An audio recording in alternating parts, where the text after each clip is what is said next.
perang dia kulantaran disuplai ku Iran. Amerika neuleheula bahaya sebab di Iran aya 3 rudal anu luar biasa. Nomor kahiji rudal Husein, kadua rudal Hasan, nomor katilu rudal Ali. Ngaranna ge teu kira-kira, ngaranna teu kira-kira. Rudal Husein lamun diberangkatkeun datang ke Amerika, rudal Hasan bisa ngajegur jang Amerika, rudal Ali mah bisa neangan musuh susulundupan. Ndeu kumaha coba hayang cak Amerika keketaan heula jieun heula coba hayang nyaho ku urang sok pancing melalui Israel berangkat ter jeung Palestina menang Amerika eta teh begitu dahsyat luar biasa. Nah Palestina supply dar hanya 9 hari Israel kabur. Tinggal cek Amerika angkat ulah bahaya ya bahaya. Kita cari dulu lain eureun neangan kelemahan. Allahumma ya qadiyal hajat Allahumma ya qadi bejakeun Muhammad qul huwal qadiru ala ay yab'asa alaikum azaban min fawqikum أو من تحت أرجلكم أو يلبسكم شيعا ويذيق بعضكم بأس بعض. Muhammad bejakeun ka para kafir Mekah lamun terus bae musyrik ka aing teu percaya kana ajakan anjeun teu iman kana ajakan aing cak Gusti Allah bakal nurunkeun siksa 4 perkara supaya katembong ku balerea kakawasaan aing ka maha dahsyatan aing ka maha sagala-galaan aing lantarannya mempermainkan ka aing kamari ngadoa ka aing ku ari musyrik ka aing kamari minta kain kuari minta kajabatan kamari DPDP kain kuari DPDP ka manusia ka makhluk ka batu ka kayu kan eta teh mempermainkan aing bejakeun Muhammad hayang dauleuh ka karawasaan aing bakal nurunkeun 4 siksa ya Allah. Qul bejakeun Muhammad wal qadiru ala ayyab'asa alaikum adaban aing maha kawasa aing bahasa gala-gala cak Gusti Allah lamun kitu bae petana aing bakal nurunkeun ka makhluk khususna ka urang Mekah umumna ka saha bae siksa 4 perkara bener kahiji azaban min fauqikum siksa timbul ti luhur bentukna engke aya hujan teu eureun-eureun nya poe hujan banyak wacak siksa wae atawa hujan batu cara ashabul fil di batuan atawa hujan es buah deh datang ke buah rarusak atau poe teureun kilat sing jeleger ditambah deui ku geladeg sing jeleger datang ka teu daya teu upaya siksa ti aing min paukikum min arjulikun atau kehandap dihandap timbulna ieu dihandap timbulna mimiti ku aing teh dioyag-oyag lini bae lini doang aing mah sok geura hayang nyaho bongan teu iman ka aing bongan teu nurut ka aing teu iman ka ajakan anjeun Muhammad tah ieu ku aing dioyag-oyag saeutik doang dibere ku aing 6,5 hek. Nah kulantaran terkap bae rada digedekeun ku aing digoyangkeun doang ku aing bumi engke ge lamun Oma Irama jadi presiden asana bumi goyang ke kajen ku kumaha ge aya arah acak-acakan budak isi nagara deuk dikumahakeun tapi ceuk lama lamun Oma Irama jadi presiden bakalna pertama santai nginahin ke beres santai lari pagi kayak kajian dulu. Masya Allah mantap luar biasa. Iya kari. Aduh kan ujung-ujungnya kiamat. Tebareres berak ya Allah. Serius ya, langsung ngerti. Aduh, ya Allah, ya Rabbi. Iya. Ya. Siksa tadi ti luhur geus bejakeun Muhammad. Nomor kedua lamun teu percaya bae teu iman ka aing tiadap. Mimiti lini. Kedua, masih keneh teu iman keneh ka aing, gempa ku aing, rusak. Para rotong, para risek jelebana. Siksa ti aing. Mun masih keneh bae amblas ka jero, deuleu di padang datang ka kuari teu puguh kuburanana. Diambleskeun ku aing 1000 kejadian padang teh dibalikeun bae ku Gusti Allah. Kadeuleu nama gunung rek nimpah imah sabaraha ribu manusia nu kuari teu disolateun. Teu dipandian siksa ti aing. Atau tsunami model Aceh. Sia 200.000 manusia orang Indonesia sekaligus. Ya tambah jeung orang-orang luar tsunami luar biasa. Tambah ku aing, encan inget keneh bae ka aing, tambah ku aing. Tuh, tsunami di Ciamis, Pangandaran. Encan inget keneh bae gunung ku aing dibitukeun. Can inget keneh bae Lapindo ku aing. Hayo sia. Parindah ka mana sia? Can inget keneh bae sia ka aing, can iman keneh bae tambah deui sia ku aing. Awas sia. Sakali ieu di Banten sia ku aing. Gunung Merapi, sia kena datang ke Bojong sia. Ka Pasar Kemis mah ulah. Liwat kesempatan. Ya Allah, ya Rabbi Gusti Allah tuh, saya Gusti Allah ayo sia. Mun teh ti luhur ti handap. Mun masih keneh bae teguran ti luhur geus ku Gusti Allah, masih keneh teu iman keneh bae atawa masih keneh muara siat keneh bae teu pernah bae jelema nu sugihna teh ngazakat, teu pernah mentolerir ka jelema fakir miskin ka yatim piatu, geus ditegor ku Gusti Allah. Ti luhur geus ditegor ti anak masih keneh bae ditambah deui sia ku aing. Kumaha? Oh yalbisakum syi'a, aing nyampur adukeun kana berbagai golong-golongan anu berbeda-beda kahayangna, nu bakal ngajadikeun bibit daripada permusuhan. Mimiti nyeun organisasi ieu lantaran aya nu deui nu boga kahayang nyeun deui organisasi ieu, aya deui nu boga kahayang nyeun deui organisasi ieu, aya deui nu boga kahayang nyeun deui perkumpulan ieu, aya deui nu boga kahayang deui nyeun deui perkumpulan. Antara organisasi-organisasi teh eta teh teu alalakurna mulai dirinya bibitna kalaluar. Haju bae silih omong, haju bae silih tengkas, mulai tidinya teh silih gele tak teu eureun atawa parpo. Padahal mah jang ngabangun bangsa jeung nagara, tapi kulantaran beda-beda kahayangna, ieu hayang ieu hayang ieu hayang. Di satu sisi hayang ngaberesan nagara, di satu sisi deui mah hayang nyokot danana doang lantaran gede ti nagara. Kebenaran dibuka demokrasi teh teu meunang dicegah-cegah, mulai nyan parpol urang ge mampu daknya kurang keneh nyieun deui geus teu kahitung ku ari urang lembur mah bingungeun loba-lobana. Beda misi jeung visina ambalaya. Zaman baheula urang inget aya Golkar, aya P3, aya PDI ribut kiai jeung kiai silih omongkeun. Ribut politisi jeung politisi silih gele. Nu korban ge luar biasa loba jasa. Satu sisi kiai memperjuangkeun negara melalui P3. Jara rasaan didinya teh aya misi keislaman. Atuh dakwah panggung teh luar biasa. Satu sisi pamarentahna asa tinggalin ku kiai eta teh di Golkar. Nyeun huru-hara aya tembak masal derejek. Ilah syiah.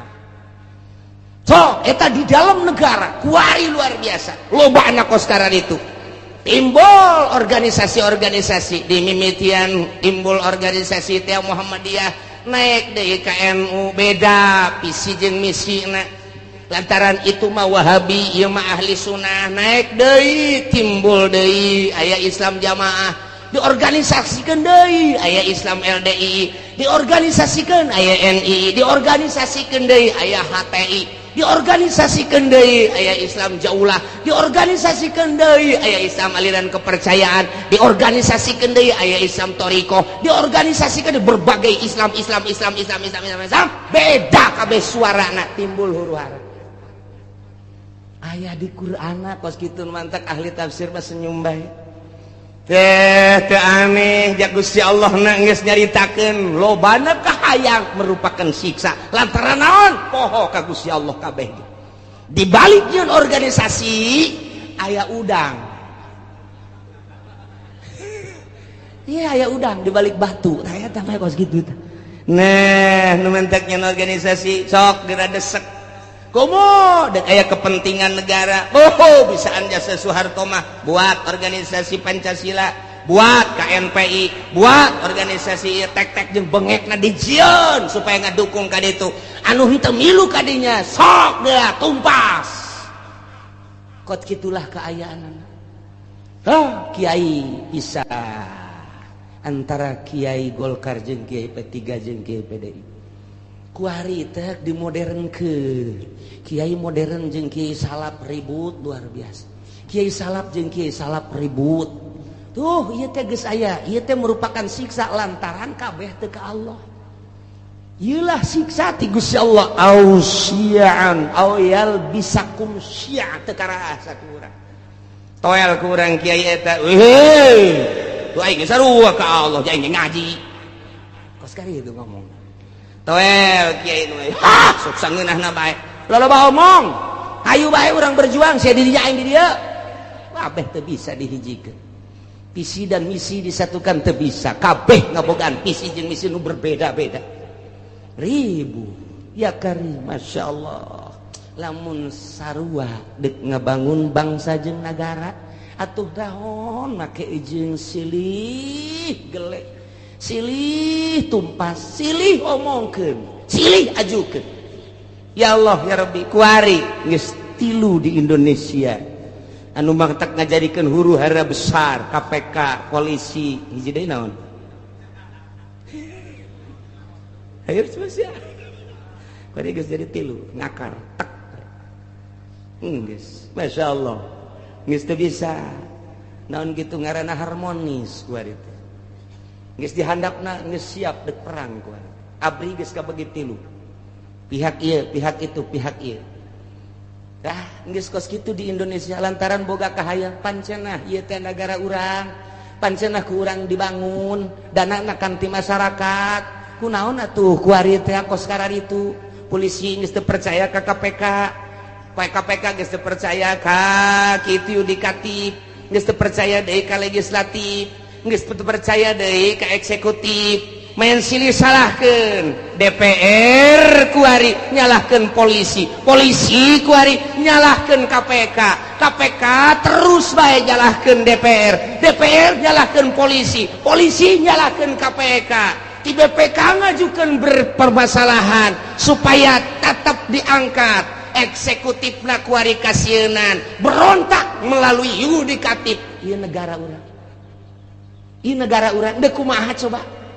Pikir cenah dek ngaberesan masyarakat nyanana beresaneun, nyanana beresan urang mah teu kumaha je kieu bae nonton nyana ieu teh kuari teh kos kitu mun hayang nyaho mah di negara urang. Lamun nu sok mengamati politik di Indonesia seperti eta, geus teu kudu nonton TV, teu kudu ngadengekeun radio, ngaji sia di dieu bakal nyaho.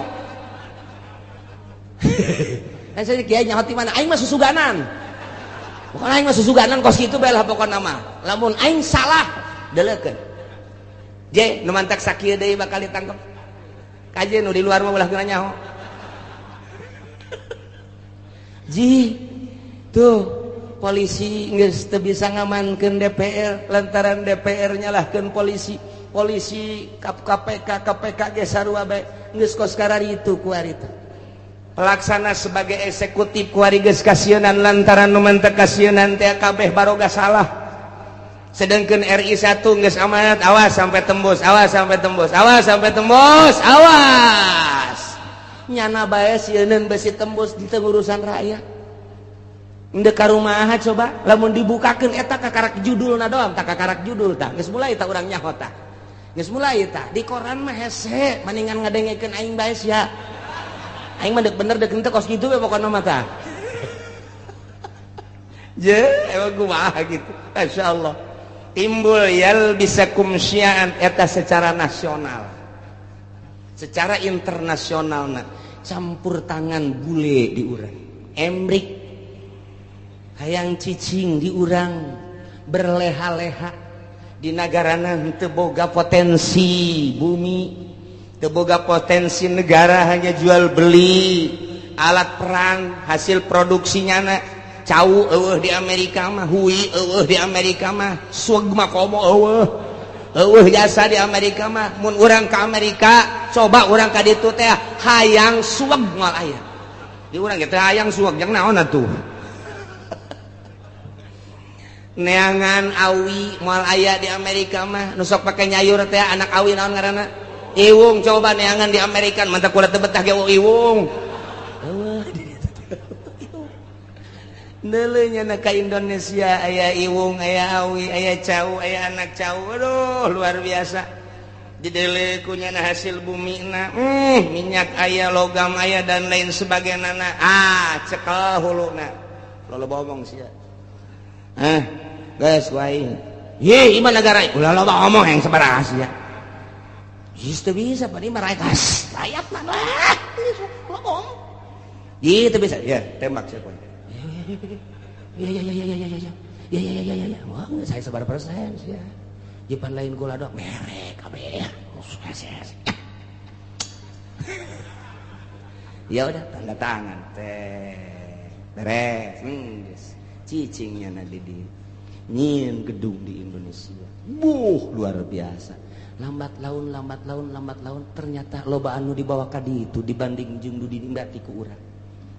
Nah, mulai dibuatlah kepercayaan bule di urang ngadu di antara politisi di luhur, ieu kepercayaan bule, ieu kepercayaan rakyat ngadu.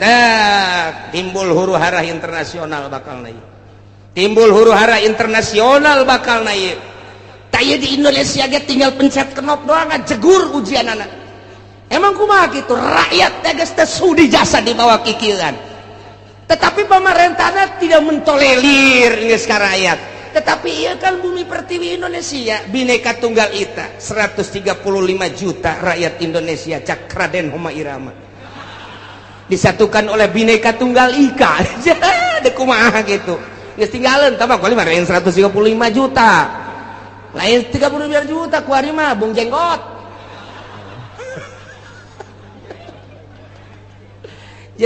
Nah iya huru-hara internasional geus mendekati di Indonesia. Terjadilah di luar Indonesia dulu Irak akibat yalbisakum syi'a wa yudhiqa ba'dakum ba'sa ba'd. Dibere nyicipan ku Gusti Allah siksa sebagian bangsa jeung sebagian deui. Ku ari mah serang, kital, peperangan. Ieu geus dibejakeun ku Gusti Allah tak ieu ayatna. Ulah kaget lantaran nu hiji nyembah ka Gusti Allah Irak, Baghdad, nu hiji nyembahna ka patung. Beda potensi nu aya di Irak loba luar biasa lobana. Amerika teu bogaeun di dinya teh. Tah, di dieu teh panas Amerika serang geus. Dikibarkeun bendera salib perang luar biasa. Di dinya muatanna loba. Diawali ku potensi bumi nu dipake kahayang ku Amerika lantaran teu daya teu upaya supaya menggebu. Nah, bendera salib perang salib ku ari dipaekeun. Perang lah dahsyat ti ditu modar ti dieu pae. Kabeh ngaran-ngaran perang mah pararah bae. Yalbisakum syi'a wa yudhiqa ba'dakum ba'sa ba'd. Ditimbulkan ku Allah bakal siksa. Siksana kumaha? Ialah diaduk-aduk ku Gusti Allah melalui syi'an, organisasi golongan-golongan. Wa yudhiqa ba'dakum dibere ngasaan ku Gusti Allah sebahagian bangsa ba'd ku siksaan sebagian bangsa deui.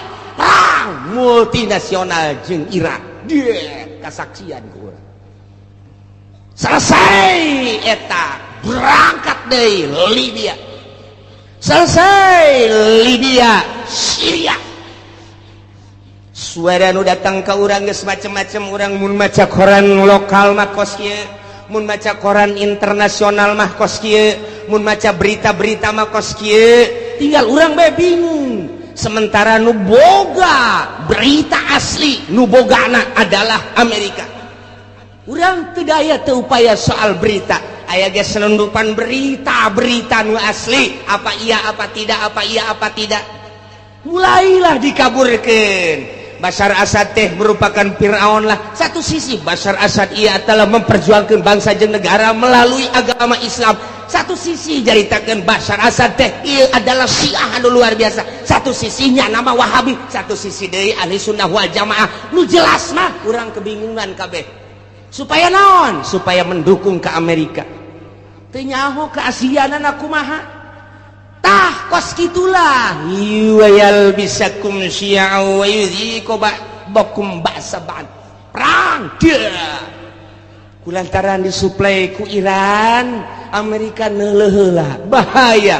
Sebab di Iran aya 3 rudal anu luar biasa. Nomor kahiji rudal Husein, kadua rudal Hasan, nomor katilu rudal Ali. Ngaranna ge teu kira-kira, ngaranna teu kira-kira. Rudal Husein lamun diberangkatkeun datang ke Amerika, rudal Hasan bisa ngajegur jang Amerika, rudal Ali mah bisa neangan musuh susulundupan. Henteu kumaha coba hayang cak Amerika keketaan heula, jieun heula coba hayang nyaho ku urang, sok pancing melalui Israel, berangkat der jeung Palestina, menang Amerika eta teh. Begitu dahsyat luar biasa. Nah, Palestina supply dar. Hanya 9 hari Israel kabur.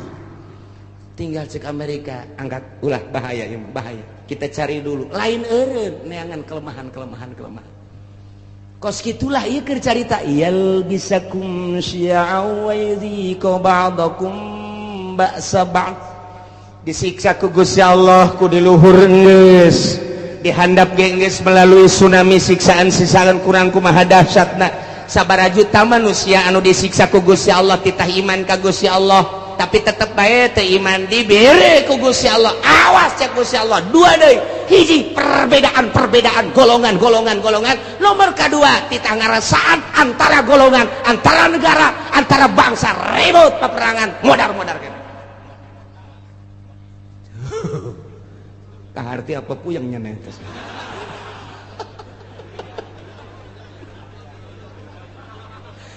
Interestnya orang dibawa kurang. Nah, caner guys, berurusan anak Taliban terus bae militan. Di mana aya perang di dinya nama aya Osama bin Laden geus eueuh, ditambah deui ku ari tetep aya. Ditambah deui ku organisasi HTI secara internasional, jauhlah ge secara internasional, araya di tiap-tiap peperangan teh berbagai organisasi. Ja peperangan kamari bae di Israel, orang Indonesia bae ge aya ka ditu, kok nyeplos ka ditu model. Urang teu nyaho aya nu nyeplos kos kitu lamun teu direkomendasi ku RI da moal bisa.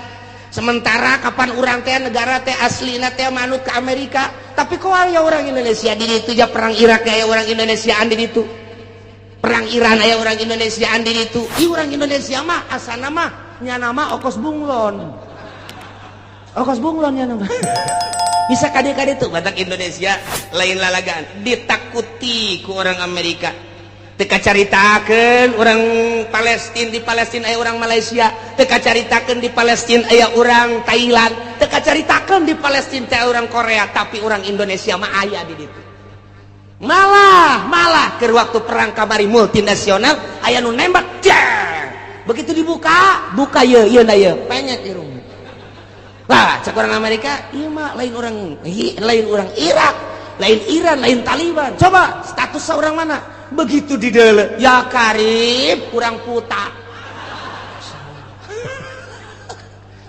anu gede hutang teh kabur ka ditu paeh hirup-hirup ceknya naing daripada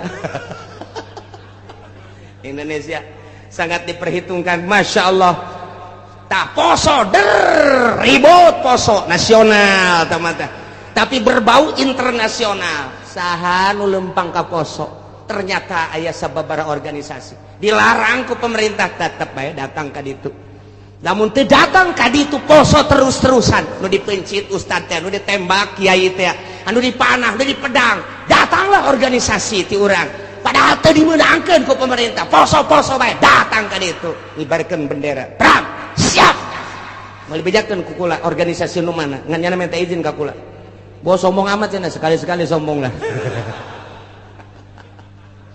niku mah Indonesia mah kos kitu eta di Palestina bae aya di Taliban teh aya ya Allah ya Rabbi nu mantak aneh eta pan kudu make kapal udara haju kudu make biaya pan eta teh atuh make naon kitu ngaranna birokrasi perjalanan anu luar sakedangkeun steril oh steril luar biasa mau kemana tujuannya apa tapi aya kan di ditu Masya Allah nu mantak ke mun perang deui ku urang diajak ka ditu naik naon cenah kiai ngojay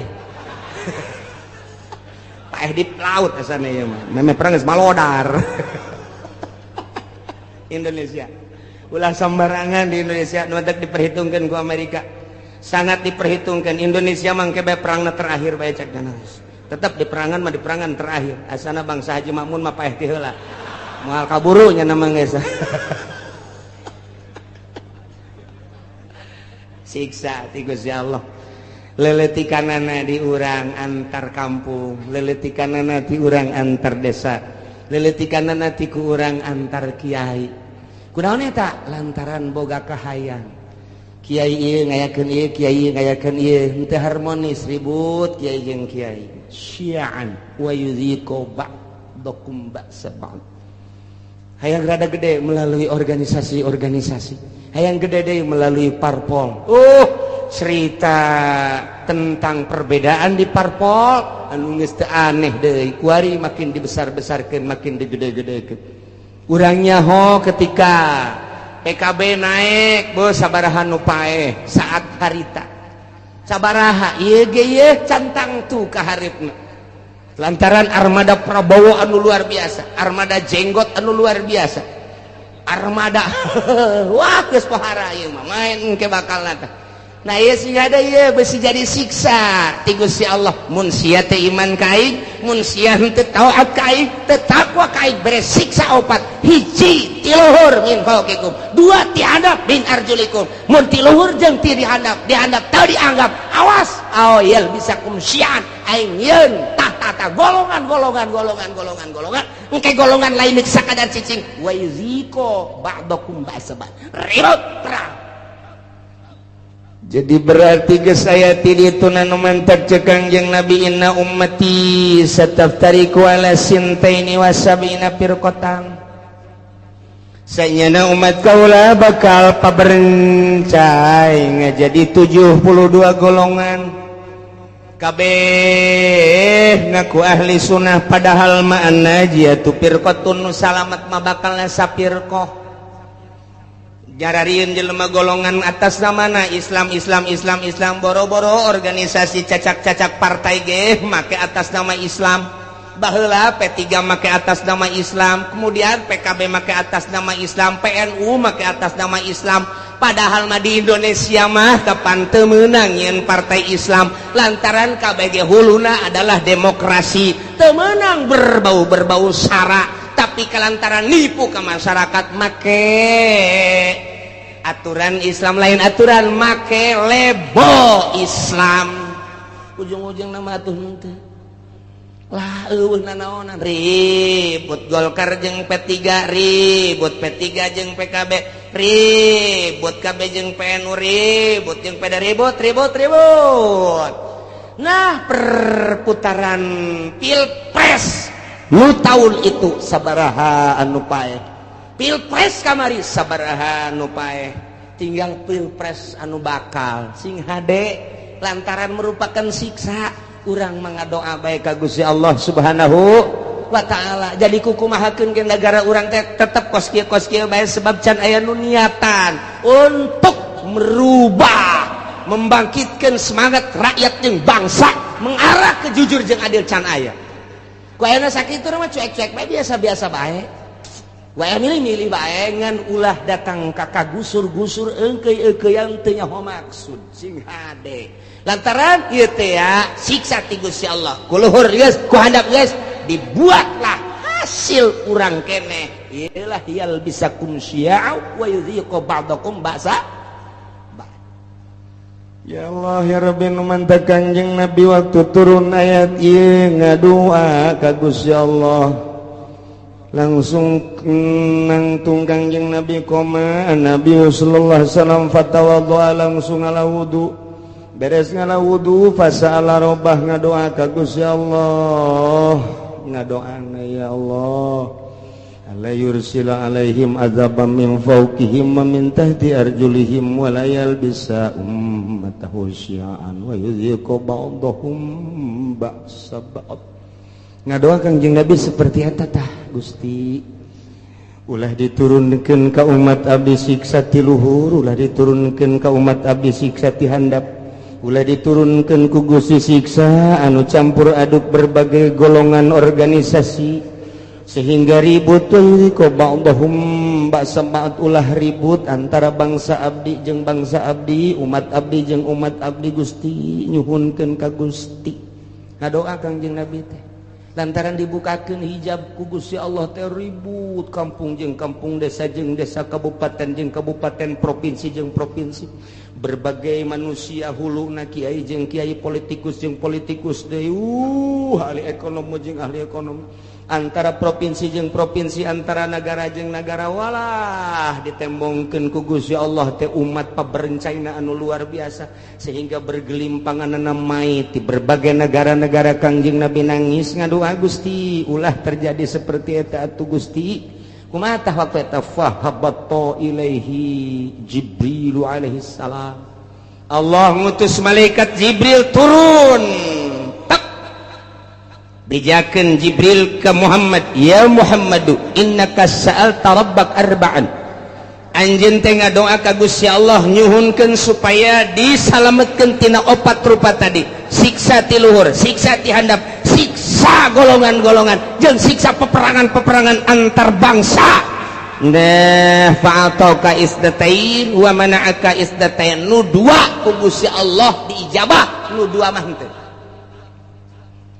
bebeja malaikat Jibril dua diijabah dimuhunkeun ku Gusti nu dua henteu naon nu dua cek Kangjeng Nabi ya Jibril layatiyahum adzabun min fawqihim wa min tahti arjulihim yastasiluhum nu dua siksa ti luhur jeung siksa ti handap mah moal dina ayana ge eta teh moal terlalu dahsyat siksa ti luhur paling aba-aba doang siksa ti handap paling aba-aba doang sekali-sekali digempakeun eta mah hanya sebagian kecil cek malaikat Jibril disunamikeun hanya sebagian kecil moal terus-terusan Gusti Allah nyiksa seperti eta mah moal nu dua diijabah nah cek Kangjeng Nabi lantaran nu dua eta mah fa innahuma adzaban likulli ummatin istajma'at ala takdzibi tanabiha wa raddi kitabi rabbiha lantaran nu dua eta mah patalina jeung kaimanan ka pangeran jeung kaimanan ka kitab pangeran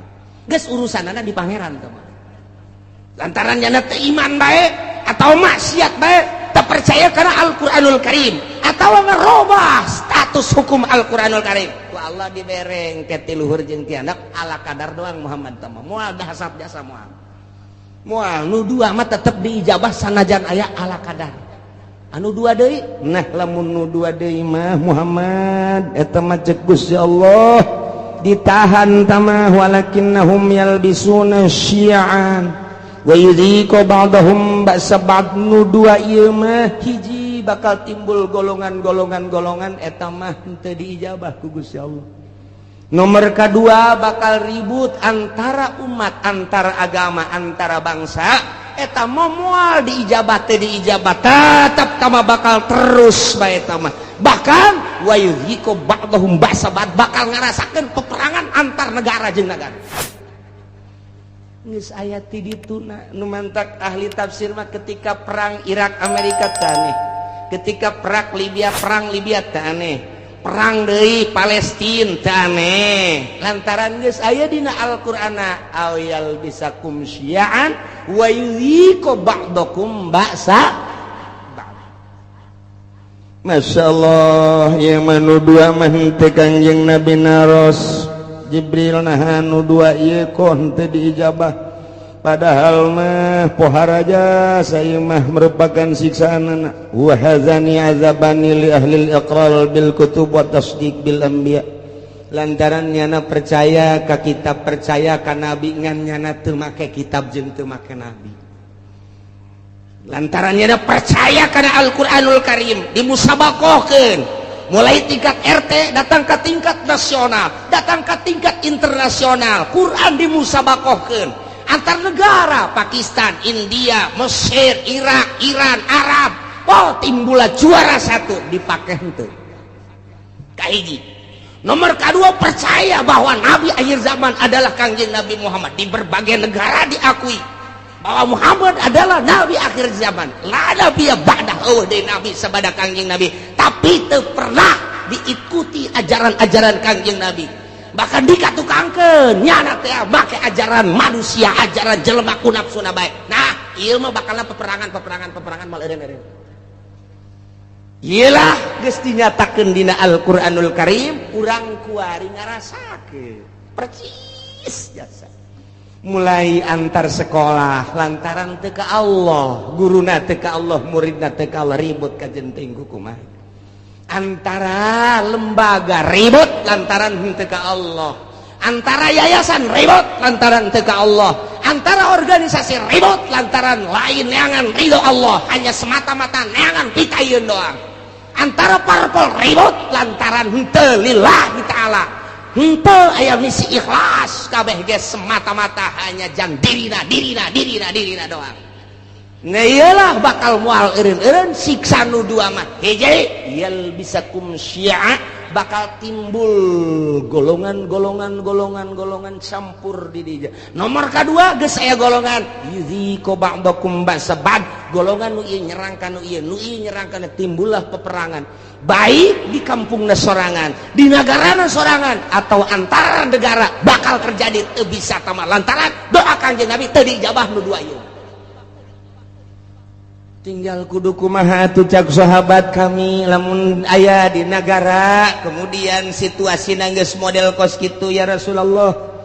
Andai kata kami hirup kemudian hirup teh datang ke zaman model kos kitu, timbul organisasi golongan-golongan, timbul parpol-parpol, timbul kabehan ge kahayangna anu masing-masing jeung kabeh hayang ngarealisasikeun kahayang-kahayangna memaksakan diri. Anu dijieun modal mah kapan eta teh rakyat bae, dari rakyat untuk rakyat, boloon teh podol sero eta bae kabeh ge anu dipake omong-omongan Gusti mun datang ka zaman eta kumaha. Cakang yang Nabi maneh mah cicing bae ya zamil buyut, cicing bae maraneh di imah masing-masing, wa'budullaha ibadah bae maneh ka Allah nyalametkeun diri. Ulah milu engkeuy-engkeuyan jeung jelema kos karari itu kajenting nu kitu mah kitu bae. Cak sahabat atuh engke nagara kudu kumaha? Engke ge aing nyieun, engke bakalna kesatria cak Gusti Allah. Saat aing deuk ngararapih nagara eta di mana geus kacau engke aing bakal nyieun kesatria rijal bahasana. Engke rijal ku aing ditimbulkeun anu gagah nu luar biasa, engke ge moal kaharti ku otak-otak manusia saat eta. Bakal mimpin bangsa, mimpin umat, mimpin negara di luar konstatir manusia. Engke ge bakal ditimbulkeun ku aing tah ke geus aya kesatria, bakalna ke kakarak umat nuturkeun satungtung can aya kesatria mah ulah waka. Cek manusia engke cirina kumaha Gusti eta kesatria nu bakal mimpin bangsa model kos kitu teh, cirina deuleu bae engke si Semar. Bakal boga ponggawa opat manehanana teh kabeh ge khawarikun lil adat. Deuleu engke si Semar cak Gusti Allah. Ah manjat cenah.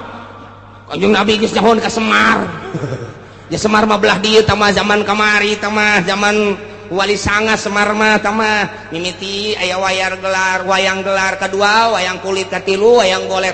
Jadi nya kok Kanjeng Nabi nyahon ka Semar. Ai sia otak teh ditenden di dengkul beleon. payahna coba tunaikan kada dada. Ye si Semar teh eta teh adalah lambang seorang wali. Hiji si Semar masa lilana tilok make baju. Nomor kaduanya nama lamun lempang tilok rurusuhan. Nomor katilu di mana lempangnya nama luak liuk bae. Eta si Semar kos kitu. Jeung deui tara bertindak di mana-mana encan musyawarah jeung si Cepot. Sia seuri sok tongton meureun nya. Tetepnya nama kudu musyawarah heula jeung si Udel jeung si Cepot jeung si Gareng tetep musyawarah ke masukan tidinya berarti nyana nama tilok turun langsung kege aya tangan-tanganna tetep ahli Allah bae kitu jadi didukung ku para ahli Allah geus lamun make bajuna hurung herang keneh lain si Semar mah geus urang teh angan ke calon presiden anu henteu make baju siapa bodoh jasa siapa aduh bodoh jasa teh angan ke calon presiden anu henteu make sapatu teh angan coba anu make sempak doang mantap biasa ieu mah atuh geus bae ku urang duetkeun Oma Irama jeung Rita ya Karim ya Allah ya Rabbi na ieu ku Kangjeng Nabi disilokakeun engke ge aya ahlullah al-arif billah nu bakal mimpin negara nu mantak baheula teh kurang kumaha gagahna di Indonesia berbagai kerajaan-kerajaan coba Sunan Rahmat diutus ku Gusti Allah dilanjutkeun ku para sunan diakhiri ku Sunan Cirebon eta kabeh ahli-ahli Allah Subhanahu wa taala Banten nu katengah katelah degeulna lantaran boga ilmu pucuk umun di dinya di mana hibar satungtung deuleu ngalengkah 40 imah kalengkahan diutus ka dieu teh Maulana Hasanuddin ahli Allah tumbang nu kos kararitu kuari ge lain teu nyarekel kana ilmu kabeh ge ieu bangsa di DPR pusat teh nyekel ilmuna ilmu dugala kabeh lantaran manehanana ditembak supaya ngebul di anu supaya anu nyekelna ilmu kararitu wungkul lantaran ieu nu kuari mah tapakna kabeh ge di Pelabuhan Ratu jeung Nyi Roro Kidul. Masya Allah satungtung can kadeuleu ke bakal aya kiai ge menyuarakeun kiai nu asli ikuti urang lamun di deuleu kamari eta Gus Dur teh kosi Semar ja percis kosi Semar coba ge amati coba ge amati ku tukang wayang makanya hoan ge satungtung can aya ulah waka lantaran ieu mah raradutan kabeh ge geus salametkeun diri urang saat engke sakedeung deui urang batur ihyak-ihyakan urang Allahu akbar batur kampanye urang mah salat duha be Allah duitna mah cokot teh eta sia mah sok kitu bae sih blon jadi benerna ieu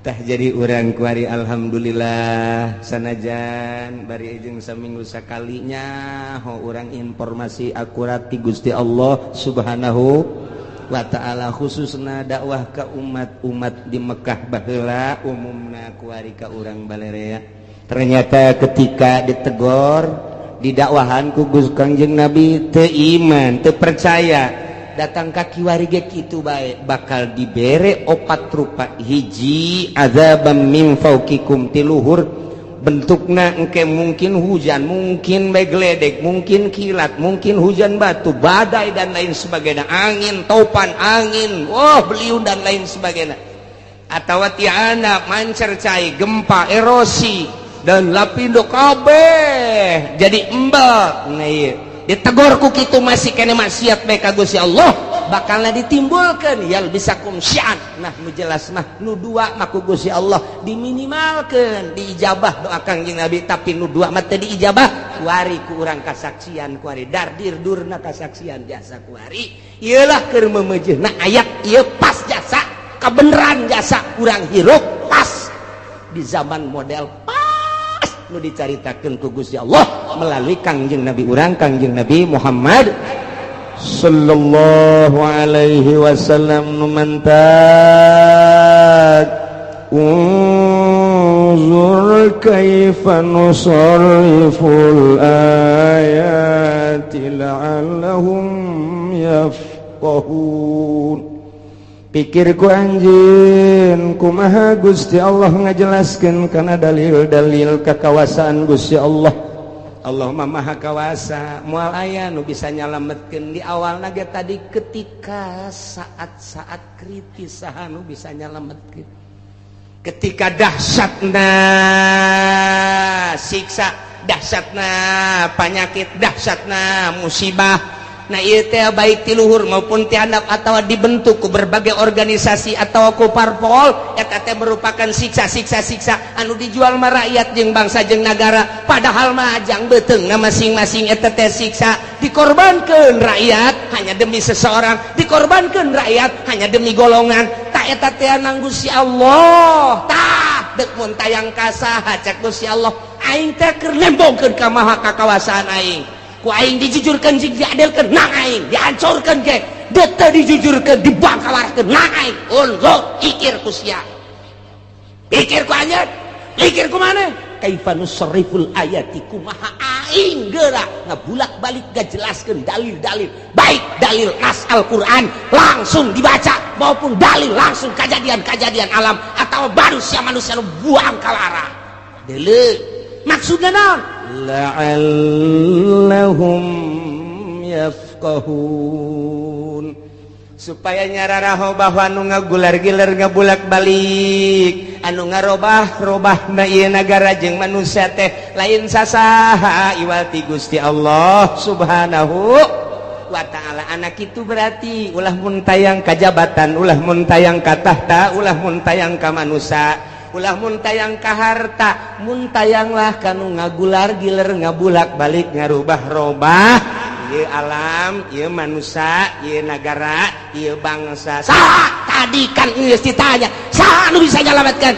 Qul Allahu yunajjikum, nu bakal bisa nyalametkeun mah Gusti Allah Subhanahu wa ta'ala. Setelah urang nyaho nu bakal nyalametkeun Gusti Allah, engke ge Allah mere sabab ka manusia kesatria, nu bakal nyalametkeun bangsana engke ditimbulkeun ku Gusti Allah, ahli Allah anu selalu ka Allah bae. Berangjeng peuting mentana ka Gusti Allah ke manusia ge bakal paham kana caritaan-caritaan kesatria eta. Iyalah seorang waliullah, nyananya nyamaran engke aya di nagara, engke aya di pedagang, engke aya di petani, engke aya di kalangan cacah, engke aya di kalangan menak, selalu aya nyana mah hadir diakui ku berbagai lapisan masyarakat. Etalah engke nu bakal mawa bangsa jeung negara di tiap-tiap negara masing-masing, baik di Indonesia maupun di luar Indonesia. Amerika nu selalu jadi musuh sebab Yahudi kadinya, komplotan etalah nu bakal jadi musuh biang keladi lantaran didinya bakal nate timbul Yahudi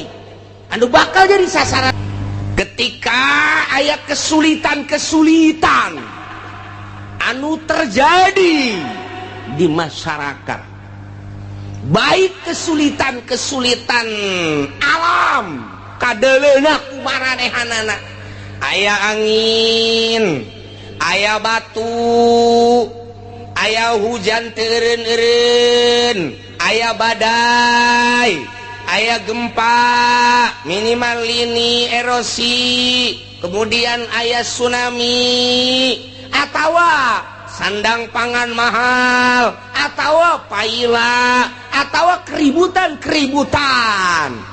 Nah, panyakit-panyakit, coba tah ketika kos kitu saha anu bisa ngaleungitkeun jeung nu bisa nyalametkeun?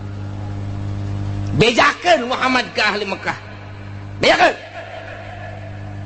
Coba Muhammad, Kangjeng Nabi teh titah nanya ka para ahli Mekah khususna mayunajikum min zulumatil barri wal bahr. Saha coba nu bisa nyalametkeun ka aranjeun kabeh ketika aya zulumatil barri wal bahr? Artina zulumatil barri teh popoek berang, popoek daratan, atau popoek lautan, merupakan suatu kedahsyatan siksa.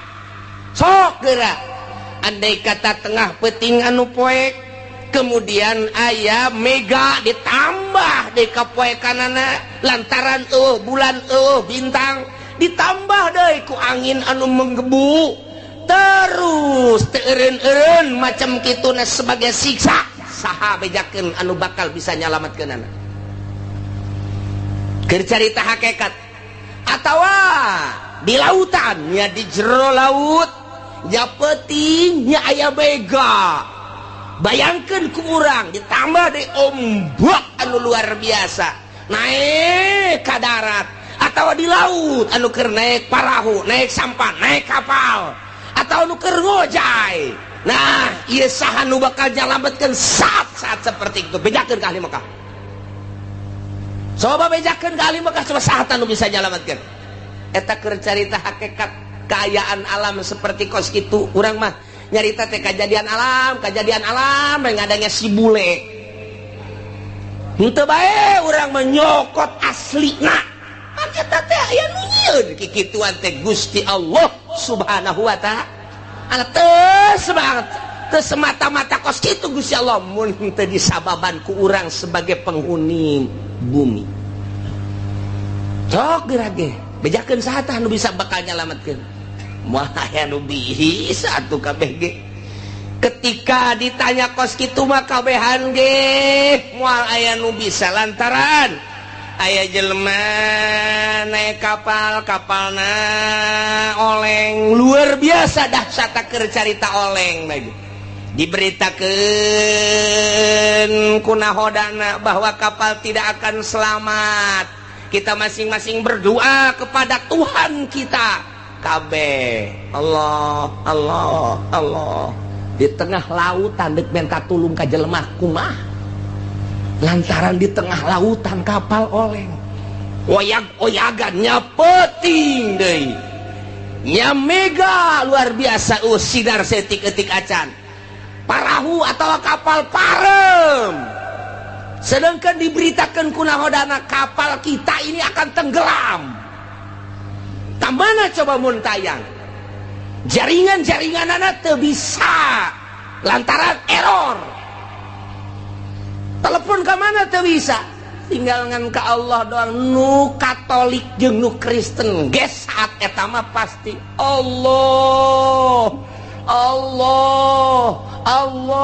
sobat komo nu Islam sanajan nya tukang mabok nyana tukang zina, nyana tukang korupsi ketika kapalna oleh Allah-Allahan kajian kumaha ge tah saat-saat kos kitu teh saha tah nu bisa nyalametkeun atau naik kapal udara biasana lewat Abu Dhabi gerbek diberitakeun ku pilot para penumpang yang baik kapal kita menemui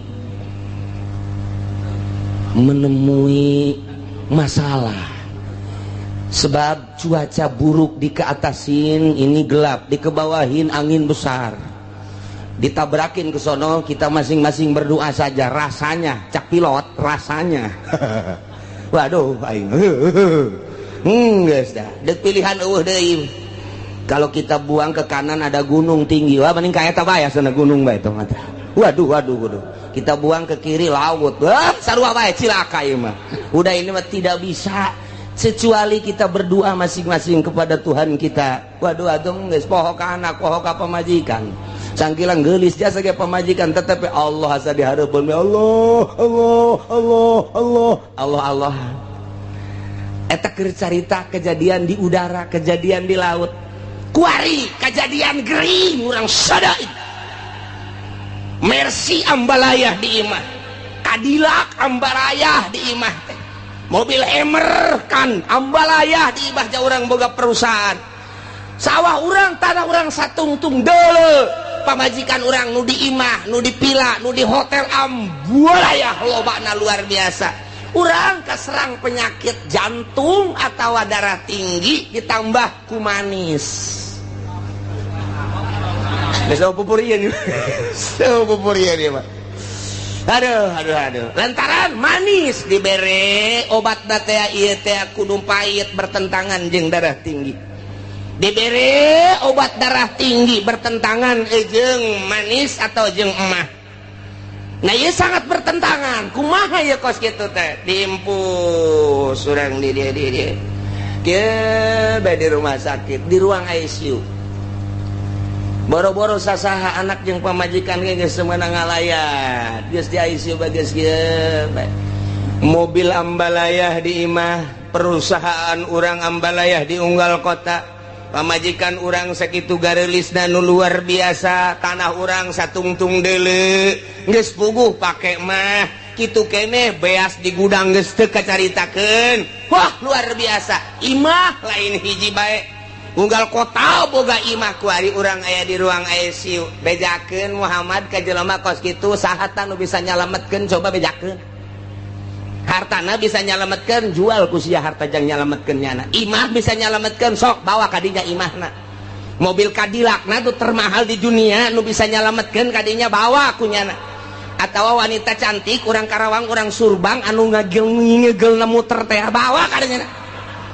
Bawa atau orang Libanon anu cacadeun irung mata ceuli jeung sajabana bawa kadinya. Moal aya geus kieu bae ngagolan napas lagi geus dibantu make oksigen. Dilayat ini temen bapak, temen usaha bapak, dina hatena ngabur sia. Teh hayang aing mah didatangan ku sia, babaturan korupsi didatangkeun ka dieu goblok sia. Ini temen bapak pak, temen apa? Ini temen usaha bapak. Oh jangan dina hate mangan teu bisa ngomong dah. Inditkeun aing keur ka Allah sebenarnya. Tapi lamun datang ini santri mana ya? Santri nu datang ka bapak teh nu teluk ditanya nyana deuk macakeun Yasin. Diuk didinya tadi. Hayangin saat eta mah tadi didatangan ku santri. Supaya kabantu-bantu nginget-nginget Allah. Aya laku santri mah geus kos kitu. Kumaha nanti amanat. Coba si santri teh kiai kita ka dieu kitu mang macakeun tah cai. Ji atuh keimanan mah jantung Allah. Nyana geus ge Allah teh inget ka mobil, teh inget ka imah, teh inget ka istana, teh inget ka jabatan teh Allah. Bejakeun Muhammad. Saat nu bisa nyalametkeun saat-saat kritis modal kos kitu. Apakah nyala boga pikiran harta bakal nyalametkeun? Moal aya. Apakah nyana boga pikiran imah mewah gedung istana nu bakal nyalametkeun? Teu aya. Apakah manusia anu sering mengelilingi dirina nu bakal nyalametkeun? Teu aya. Malah gilaeun kanu kos kitu. Saha? Sebabnya nana tad'unahu tadarru'an wa khufiyah. Nyana saat eta mangadua ka Gusti Allah anu luar biasa DP na jeung sasamaran di jero hate. Bahasa sumut bage Allah-Allahan, bahasa hatena ge Allah-Allahan. Moal aya anu muntayang ka makhluk, moal aya anu muntayang ka harta, moal aya nu muntayang ka jabatan, moal aya nu muntayang ka tahta jeung kerajaan. Saat eta mah tad'unahu tadarru'an wa khufyah hiji Allah. Bejakeun Muhammad saat anu bisa malaya nu bisaeun nulungan jeung nyalametkeun kabeh ge. Saat urang keur kena musibah di kapal, saat urang kena musibah di udara, saat urang kena musibah ragag misalnya ti luhur gunung, moal inget kana naon? Urang naik gunung, mendaki gunung ke tebing tek di luhur, kemudian raga gandap moal inget kana naon. Allah brek modar sia. Saha bisa nyalametkeun saat eta. Dadung tinggal dadung, jelema tinggal jelema, moal aya nu bisa nyalametkeun. Tah. Urang teh dititah teh saat-saat keur henteu kakenaan musibah. Saat-saat keur teka kenaan ku syadaid gering misalnya kudu nol seperti eta. Nu mantak waliullah teh bisa nolkeun seperti jelema-jelema nu kekenaan ku dahsyatna panyakit nol nya pikiranana. Ta urang teh supaya nol teh sanajan urang kadeleuna bergelimang dunia, sanajan urang kakenaan teh kitu keur sehat, tapi hati orang nol tah cara etalah ahli toriko mere ka manusia guru mursyid supaya di jero hati teh ulah aya harta, supaya di jero hati teh ulah aya makhluk, supaya di jero hati ulah aya nafsu, dinolkeun sakumaha urang keur kakenaan musibah sangat kritis. Tah waliullah mah bisa dimimitian ku hudang peting, kemudian zikir ka Gusti Allah sepoe sepeting dua peting sebulan setahun mulai dengan cara tersendiri tertentu meunang ngabimbing guru mursyid mulai cuek lalaunan ka makhluk mulai ka dunia terus kabelah dieuna biasa-biasa bae dinolkeun padahal awakna sehat padahal teu kakenaan ku dahsyatna musibah tapi di dirina geus nol seakan-akan kos kakenaan musibah.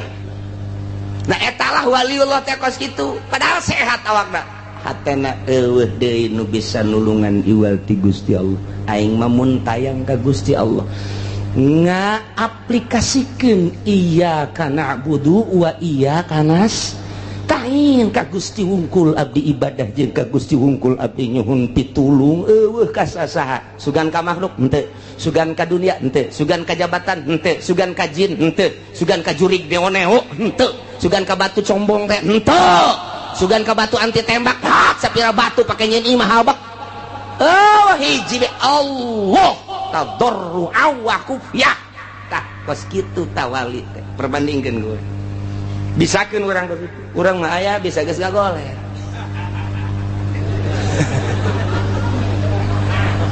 arawas buraga daing keur ka Allah recok kakena teh tipi pareuman tipi ngagoler bari nungguan bawa isuk bae sore tipi ya we pindahkeun budak pindahkeun abah nek zikir we ka Gusti Allah puyeng mah mah asa-asa ngai nek di ka Allah bener padahal mah TV loba mobil moga segala rupa awaskeun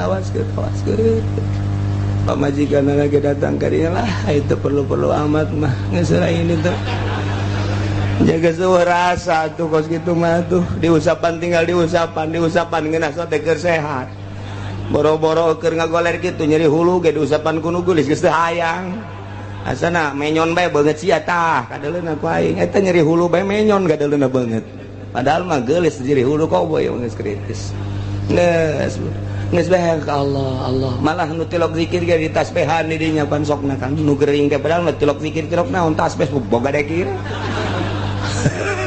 ceknya nama tasbih meureun bisa nulungan henteu tasbih mah itu dipake mah tu tasbih tinggal tasbih bisa dibabeteun ku jurig bisa tasbih mah tu dipake Allah napas kaluhur Allah geus sebab kanyeri geus luar biasa geus lain hayang sosodoan jeung awewe geus lain hayang leurempangan make mobil mewah geus lain hayang barang dahar makanan menu anu lazat lain ieu mah hayang nangis kapanggih jeung Allah bae lain hayangan asa geus dihareupeun we Allah saha anu bisa moal aya badak urang kuari ngaji teh tah supaya urang bisa pasrah kadanan kuari bisa pasrah matu engke saat urang kritis ji ja urang ge bakal modar sarua bae je emang parang sana kumaha meureun cekna mah masih kena SMS-an kana tolol teu budak mun bisa mah kuari mun teu bisa engke saat urang ngagoler Muhammad bejakeun saat anu bisa nyalametkeun moal bisa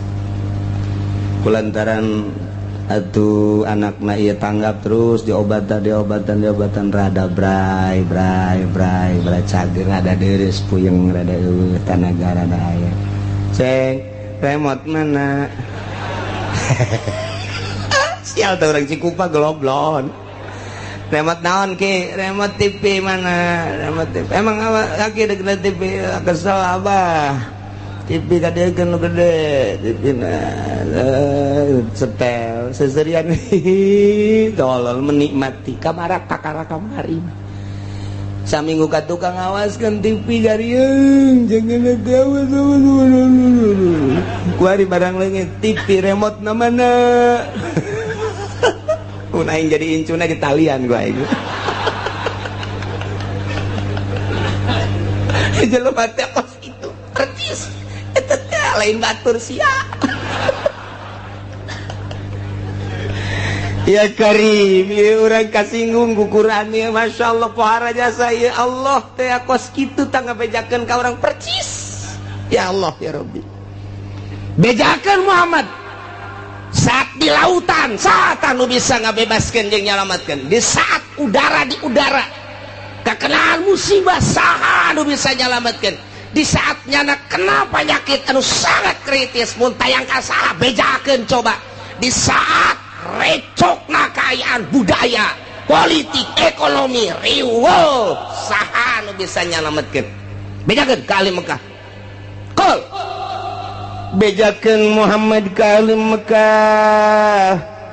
Eta mah moal bisa aya anu nyalametkeun anu tatadina manehanana ngomong waktu keur kakenaan ku musibah mah ngomong nanti bari ngadoa ka Gusti Allah la in anjaitana min hadhihi lanakunanna minasyakirin. Cekupar-kupar Mekah lamun mah Gusti Allah teh nyalametkeun ka kami tina musibah nu sakieu dahsyatna. Lamun mah Gusti Allah bisa nyalametkeun ka kami tina hiruk pikukna kahirupan. Lamun mah Gusti Allah bisa nyalametkeun kana penyakit anu luar biasa dahsyatna nu tiba ka Gusti ka kaula. Andai kata dileungitkeun ku Gusti Allah nyana ngadoa di jero hatena kos kitu doana mun teh mah Gusti Allah nyalametkeun lanakunanna minasyakirin. Kami bakal syukuran ka Gusti Allah, bakal iman ka Gusti Allah. Kos kitu kabehan ge.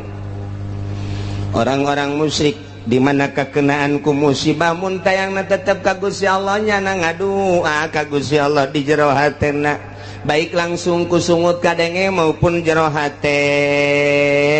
Jana ngadoana tabarrua wa khufya DP bari jelas tur di jero hatena. Langsung ka Gusti Allah la in anjaitana min hadhihi Gusti lamun teh mah Gusti nyalametkeun lanakunanna minasyakirin kami deuk iman. Lamun jelema anu mukmin jelema anu Islam nyana ge ngomong di jero hatena bahkan kasaksian ku babaturanana lah cenah lamun geus cager mah kula mah deuk ngaji bae deuk jeung ibadah bae. Moal maksiat deui babaturanna tatanggana komo keluargana mah kabehan ge ngadengekeun di barang disalametkeun ku Gusti Allah nanyakeun remote deui. Blon. Aya aki-aki, lain aki-aki, aya jelema budak ngora tabrakan, barang tabrakan teh parah luar biasa diimpus terus dibawa ka ICU. Kabladina rada deres diurut-diurut nu pararotongna. Terus kieu badi mana ngomong ka babaturanna geus aing mah deuk tobat, moal mabok deui, moal judi deui lah aing mah karasa jasa. Iki nyaho cagernya henteu mun ku Gusti Allah dicagerkeun aing mah deuk ka masjid bae, deuk ibadah bae geus hayang mah kos kitu sieun paeh saknyana ge. Aju rada deres bisa make tungket, saeutik Jumaana ge jam 10 batur can ka masjid, jana geus ka masjid. Urang lembur ge nyarahun jasa kadeuleu ku kabehan bu jadi getol eta jelema budak ngorak-ngorak keneh. Terus bae dia hareup deui nya nama ditihang lantaran ngajojor sukuna teu bisa ditilebkeun sabulan 2 bulan 3 bulan rada deres bisa nilep masih keneh ka masjid kan jam 11. Terus gua hari mah geus teu kudu make tungket ka masjid keneh ngan jam 12 kurang 10. Gua hari mah bisa deui naik motor babarengan jeung baturna geus teu wauheun ka masjid. Eta di Cikupa aya nu kos kitu percis jasa. Aslina mah urang Cilongok sih. Cilongok Gandu. Eta kos kari itu ya. Nya ge ngomong di jero hati aing lamun cager mah deuk ibadah bae ka Gusti Allah moal maksiat deui. Ieu teh percis kos urang Mekah. Andai kata lain anjaitana min hadhihi lanakunanna minasyakirin. Kos kitulah manusia. Kos kitu manusia. Ya Allah, ya Rabb. Gusti Allah Bejakeun Muhammad ka para musyrikin Mekah, ka para kufar Mekah. Moal aya nu bisa nyalametkeun janang aing tah mah. nu bisa nyalametkeun bejakeun Allahu yunajjikum minha wa min kulli karb. Allah anu bisa nyalametkeun ka ranjeun kabeh tina musibah nu sakitu dahsyatna wa min kulli karbin jeung tina sakabeh kasusahan-kasusahan anu terjadi ka dirina. Moal aya nu bisa nyalametkeun kecuali Gusti Allah. Ketika disalametkeun kunaon atuh summa antum tusyrikun. Begitu disalametkeun mun teh mah tadi dina kapal teh naek ka darat musyrik deui. Padahal ke waktu oleng kapal mah di tengah-tengah lautan jang mun tayang ka makhluk ka babaturan iwal ti ka Gusti Allah nyana ngomong lain anjaitana Gusti mun nyalametkeun ka abdi tina musibah kapal ieu mana peuting mana poek mana angin luar biasa mana ombak luar biasa diberitakeun deui kunahoda bakal cilaka kabeh mun tayang Gusti lamun salamet abdi dak iman begitu disalametkeun kunaon atuh summa antum ya Allah ilah kabehan ge kos karari itu tah eta keur carita anu musik nu iman gitu keneh jero kapal teh kos kitu bae Gusti abdi mandek ibadah bae ka Gusti lamun teh mah ku Gusti disalametkeun geus moal maksiat lantaran payah geus asa dihareupeun mata bae koyak-koyakan kapal teh geus luar biasa geus deui pake kaingat hiji we Allah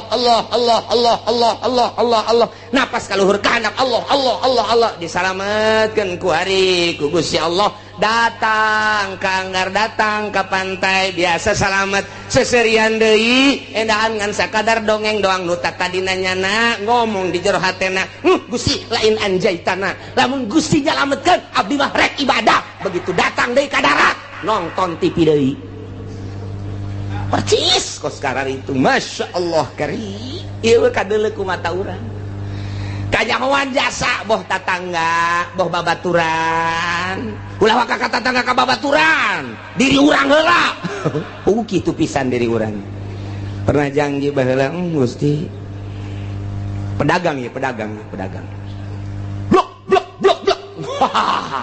nyieun imah 2 tingkat pagerna luhur jasa teka dirian ku batu mobil salin ganti pakaian bulang pereleng luar biasa dahar sakumaha kahayang nyana luar biasa maju usahana blek melian tanah gere gering jual tanah nu itu gering terus keneh bae mobil jual tinggal imah doang jual imah ge ya aya istilah lah harta mah tatalang raga jual kabeh anak rage bah jual bae bah lah nu penting abah cager tanah nu nang melian beak mobil menang melian beak kabeh perusahaan ge ambruk tinggal imahna nu pagerna luhur teh 2 tingkat jual ku ari meuli nu sederhana gering can cager keneh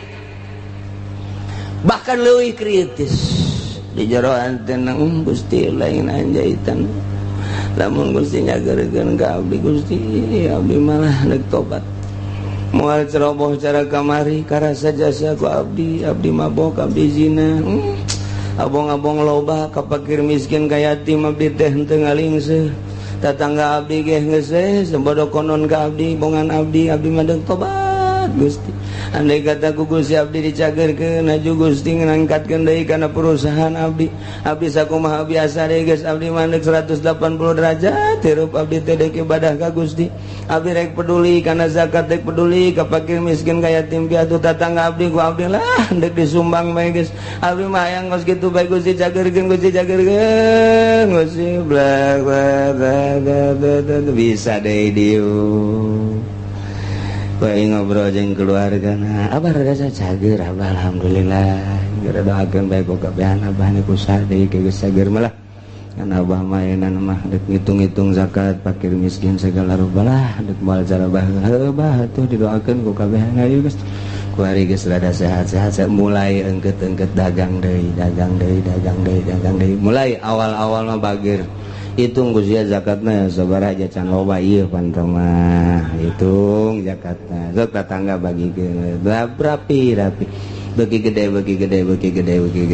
poho deui kuari asupkan nelayan deui di Jati jeung lurah-lurah asup deui kuari kabarbar asup deui kuari ancub deui tah eta kamari mah lain anjaitana Gusti lamun nyageurkeun ka abdi lanakunana minasyakir abdi deuk ibadah ka Gusti tapi kunaon begitu dicageurkeun janjana ge nyaho nu nyageurkeun teh Gusti Allah summa antum tusyrikun endahan ambalayah deui lain saeutik teh di lemur urang nu kos kitu kanyahoan kasaksian ku urang teh ambalayah hampir 99,9% kitu jasa ya Allah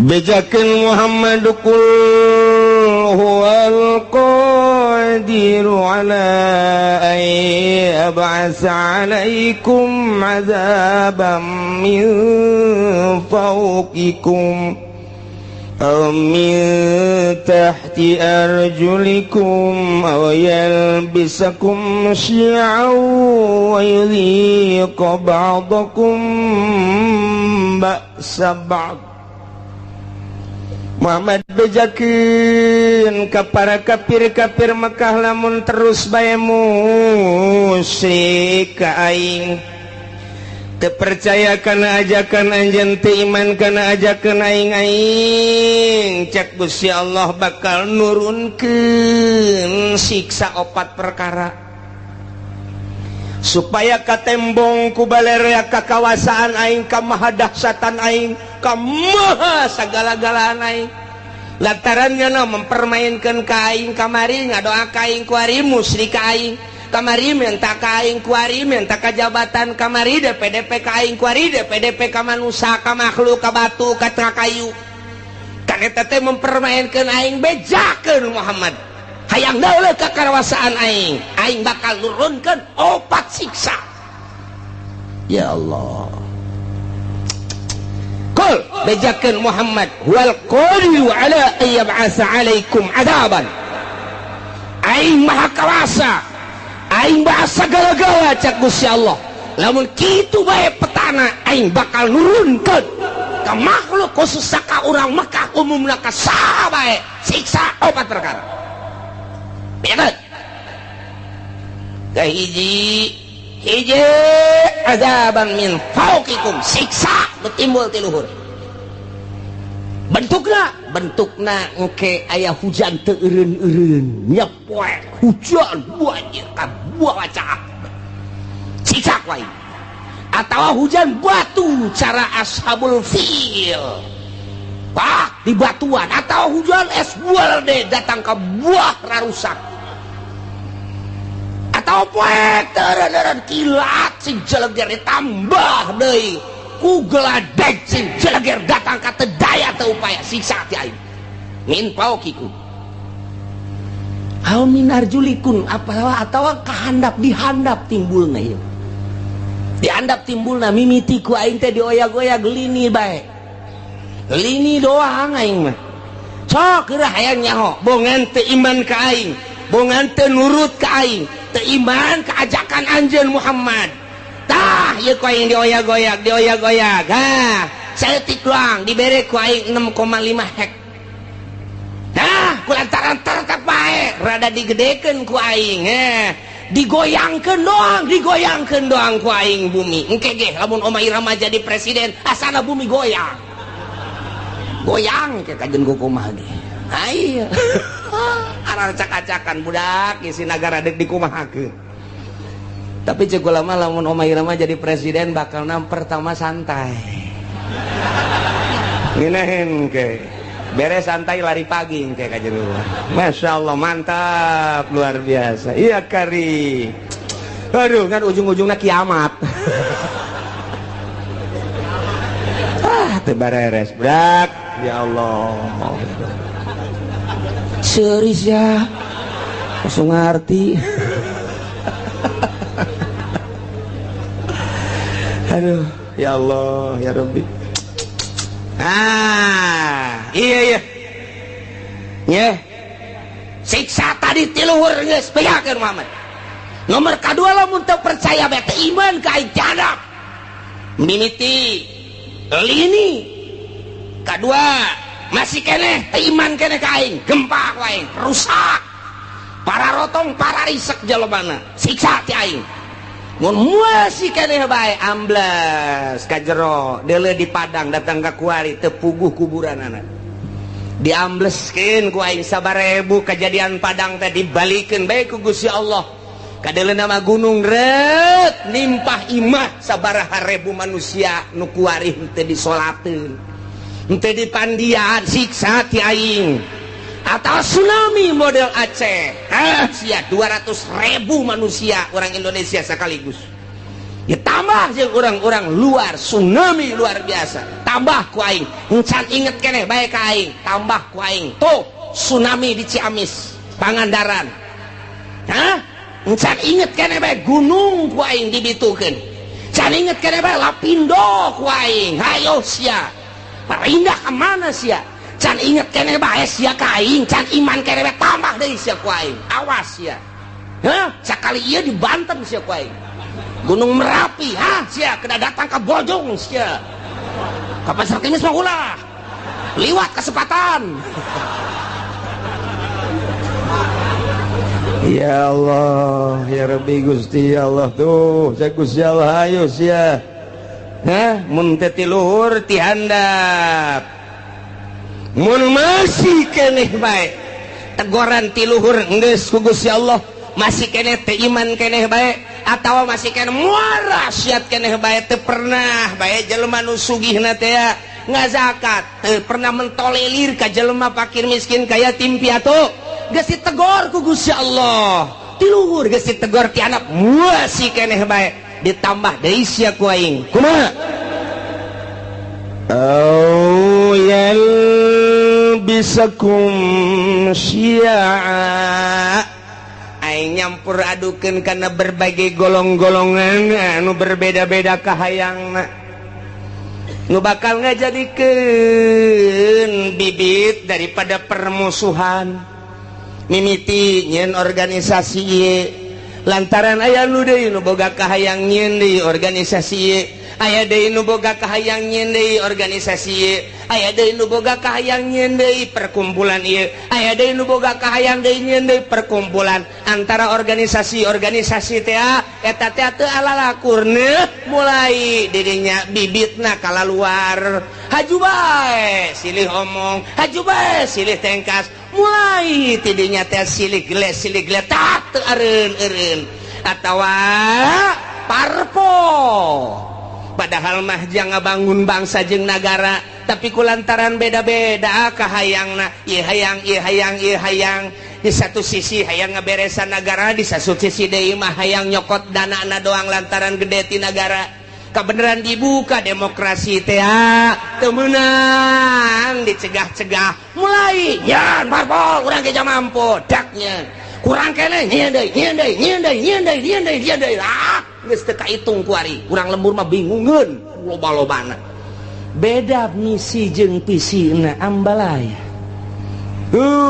zaman baheula urang inget aya Golkar aya P3 aya PDI ribut kiai jeung kiai silih omongkeun ribut politisi jeung politisi silih gele nu korban ge luar biasa loba jasa satu sisi kiai memperjuangkeun negara melalui P3 jara rasaan dirinya teh aya misi keislaman atuh dakwah panggung teh luar biasa satu sisi pamarentahna asa tinggalin ku kiai eta teh di Golkar nyeun huru-hara aya tembak masal derejek ilah syi'a so eta di dalam negara kuari luar biasa loba anak koskaran itu timbul organisasi-organisasi di mimitian timbul organisasi teh Muhammadiyah naik deui ka NU beda visi jeung misina lantaran itu mah Wahabi ieu mah ahli sunnah naik deui timbul deui aya Islam Jamaah diorganisasikan deui aya Islam LDI, diorganisasikan aya NI, diorganisasikan deui aya HTI, diorganisasikan deui aya Islam Jaulah, diorganisasikan deui aya Islam aliran kepercayaan, diorganisasikan deui aya Islam Toriko, diorganisasikan berbagai Islam, beda kabeh suarana timbul huru-hara. Aya di Qur'ana kos kitu mantak ahli tafsir mah senyum bae. Teh aneh jak Gusti Allah na geus nyaritakeun lobana kahayang merupakan siksa lantaran naon poho ka Gusti Allah kabeh ge. Di balik jeung organisasi aya udang. Iya aya udang di balik batu. Tah eta mah kos kitu tah. Nah, nu mentek nyen organisasi sok geura desek. Komo dek aya kepentingan negara. Oh, bisaan Jasa Soeharto mah buat organisasi Pancasila, buat KNPI, buat organisasi tek-tek jeung bengekna dijieun supaya ngadukung ka ditu. Anu henteu milu kadinya sok dea tumpas. Kot kitulah kaayaanana. Kiai pisah antara Kiai Golkar jeung Kiai P3 jeung Kiai PDI. Kuari teh dimodernkeun. Kiai modern jeung Kiai Salap ribut luar biasa. Kiai Salap jeung Kiai Salap ribut. Tuh ieu teh geus aya, ieu teh merupakan siksa lantaran kabeh teu ka Allah. Ieulah siksa ti Gusti Allah. Ausiaan au yalbisakum syi'a teu karasa ku urang. Toel ku urang kiai eta. Heuh. Tuh aing sarua ka Allah, aing ngaji. Kos kari itu ngomong. Toel kiai nu sok sangeunahna bae. Loba omong. Hayu bae urang berjuang sia di dinya aing di dieu. Kabeh teu bisa dihijikeun. Visi dan misi disatukan teu bisa. Kabeh ngabogaan visi jeung misi nu berbeda-beda. Ribu. Ya karim, masyaallah. Lamun sarua dek ngabangun bangsa jeung nagara atuh daon make jeung silih gelek. Silih tumpas, silih omongkeun, silih ajukeun. Ya Allah ya Rabbi, kuari geus 3 di Indonesia anu mantak ngajadikeun huru-hara besar KPK, polisi, hiji deui naon? Hayu sia. Kuari geus jadi 3 ngakar tek. Geus, masyaallah. Geus teu bisa. Naon kitu ngaranna harmonis kuari teh. Geus dihandapna geus siap dek perang kuari. Abri geus kabagi 3. Pihak ieu, pihak itu, pihak ieu. Tah, geus kos kitu di Indonesia lantaran boga kahayang pancenah ieu teh nagara urang. Pancenah ku urang dibangun, danana kan ti masyarakat. Kunaon atuh kuari teh kos kararitu. Polisi geus teu percaya ka KPK. KPK geus teu percaya ka kitu yudikatif, geus teu percaya deui ka legislatif. Geus percaya deui ka eksekutif. Main silih salahkeun DPR kuari nyalahkeun polisi, polisi kuari nyalahkeun KPK, KPK terus bae nyalahkeun DPR, DPR nyalahkeun polisi, polisi nyalahkeun KPK. Ti BPK ngajukeun berpermasalahan supaya tetap diangkat. Eksekutifna kuari kasienan berontak melalui yudikatif. Ieu negara urang. Ieu negara urang deuk kumaha coba? Pikir cenah deuk ngaberesan masyarakat nyanana beresaneun. Nyanana beresan urang mah teu kumaha je kieu bae nongton nyana. Ieu teh kuari teh kos kitu mun hayang nyaho di negara urang. Lamun nu sok mengamati politik di Indonesia seperti eta. Guys, teu kudu nonton TV, teu kudu ngadengekeun radio, ngaji sia di dieu bakal nyaho. Kan saya kiai nyaho ti mana? Aing mah susuganan. Pokona aing mah susuganan kos kitu bae lah pokona mah. Lamun aing salah, deleukeun. Je, nu mantak sakieu deui bakal ditangkep. Kaje nu di luar mah ulah kena nyaho. Ji, tuh polisi geus teu bisa ngamankeun DPR lantaran DPR nyalahkeun polisi, polisi KPK geus sarua bae geus kos kararitu kuari teh. Pelaksana sebagai eksekutif kuari geus kasienan lantaran nu mentek kasienan teh kabeh baroga salah. Sedengkeun RI 1 geus amanat awas sampai tembus, awas sampai tembus, awas sampai tembus, awas. nyana bae sieun besi tembus di urusan rakyat. Endeu ka rumaha coba lamun dibukakeun eta kakarak judulna doang tak kakarak judul tah geus mulai tah urang nyaho tah. Geus mulai tah di koran mah hese mendingan ngadengekeun aing bae sia. Aing mah bener deuk teh kos kitu we pokona mah tah. Je emang kumaha gitu. Masyaallah. Timbul yalbisakum syi'an eta secara nasional. Secara internasional campur tangan bule di urang. Emrik hayang cicing di urang berleha-leha di nagarana teu boga potensi bumi, teu boga potensi negara, hanya jual beli alat perang hasil produksinya cau eueuh di Amerika mah, hui eueuh di Amerika mah, sueg mah komo eueuh jasa di Amerika mah. Mun urang ka Amerika coba urang ka ditu teh hayang sueg moal aya di urang teh hayang sueg jeung naon atuh neangan awi moal aya di Amerika mah nu sok pake nyayur teh anak awi naon ngaranna iwung. Coba neangan di Amerika mantap kuda teu betah ge iwung eueuh neuleunya na ka Indonesia aya iwung, aya awi, aya cau, aya anak cau. Aduh luar biasa dideuleu ku nyana hasil bumi na minyak aya, logam aya dan lain sebagainya cekel huluna loba omong sia guys waing ieu iman negara ulah loba ngomong yang sabaraha sia geus teu bisa bari mah rakyat rakyatna bah ngomong ieu teu bisa ya tembak sia poe ya wah saya sabar persen sia jipan lain kula dok merek kabeh ya udah tanda tangan teh beres geus cicingnya na di nyin gedung di Indonesia luar biasa. Lambat laun ternyata loba anu dibawa ka ditu dibanding jeung didindati ku urang. Nah mulai dibuatlah kepercayaan bule di urang ngadu di antara politisi di luhur, ieu kepercayaan bule, ieu kepercayaan rakyat ngadu. Timbul huru-hara internasional bakal naik. Timbul huru-hara internasional bakal naik. Taya di Indonesia ge tinggal pencet knop doang jegur ujian anak. Emang kumaha kitu rakyat geus teu sudi jasa di bawah kikieuan. Tetapi pemerintahnya tidak mentolerir geus ka rakyat. Tetapi ieu kan bumi pertiwi Indonesia, Bhinneka Tunggal Ika, 135 juta rakyat Indonesia cak Raden Homa Irama. Disatukan oleh Bhinneka Tunggal Ika. Jadi kumaha gitu. Geus tinggalin tambah kali mah 135 juta. Lain 35 juta ku ari mah bung jenggot.